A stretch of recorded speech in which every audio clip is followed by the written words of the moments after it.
देवउठनी एकादशी की पौराणिक व्रत कथा। एक राजा था जिसके राज्य में सभी लोग एकादशी का व्रत रखते थे।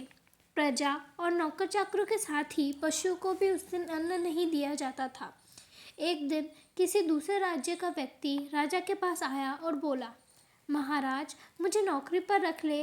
तब राजा ने कहा कि ठीक है, हम तुम्हें रख लेते हैं, लेकिन साथ ही में एक शर्त है कि तुम्हें यहाँ रोज तो खाने को सब कुछ मिलेगा, परंतु एकादशी के दिन अन्न नहीं मिलेगा। उस व्यक्ति ने उस समय तो हाँ कह दी, पर एक एकादशी जब आई, उसे फलाहार का सामान दिया गया तो राजा से कहने लगा कि इससे मेरा पेट नहीं भरेगा, मैं भूखा ही मर जाऊंगा, कृपया करके मुझे अन्न दे दे। राजा ने उसे शर्त याद दिलाई, लेकिन फिर भी वह अन्न छोड़ने को तैयार नहीं हुआ। तब राजा ने उसे आटा, दाल, चावल आदि दिए।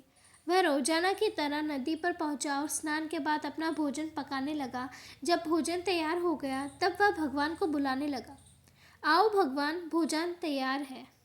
उसके बुलाने पर पीताम्बर धारण किए भगवान चतुर्दश रूप में आ पहुँचे और प्रेम से उसके द्वारा दिया गया भोजन करने लगे। भोजन करने के बाद भगवान अंतर्धान हो गए और वह अपने काम पर चला गया। 15 दिन बाद अगली एकादशी पर उसने राजा से कहा कि मुझे दुगना सामान चाहिए। उस दिन मैं भूखा ही रह गया था। राजा ने इसका कारण पूछा तो बताया कि मेरे साथ भगवान भी भोजन करते हैं, इसलिए आपका दिया सामान कम पड़ जाता है। यह सुनकर राजा को आश्चर्य हुआ। वह बोला, मैं नहीं मान सकता कि भगवान तुम्हारे साथ खाना खाते होंगे।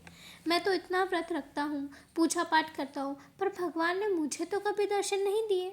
राजा की बात सुनकर वह बोला कि यदि विश्वास न हो तो आप साथ चलकर देख ले। राजा एक पेड़ के पीछे जाकर छिप गए। उस दिन व्यक्ति ने भोजन बनाया और भगवान को शाम तक पुकारता रहा, लेकिन भगवान न आए। अंत में उसने कहा कि हे भगवान, यदि आप न आए तो मैं नदी में कूदकर अपने प्राण त्याग दूंगा।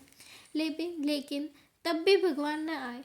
वह प्राण त्यागने के उद्देश्य से नदी की तरफ बढ़ने लगा तो भगवान शीघ्र ही आ गए और उसे रोक लिया।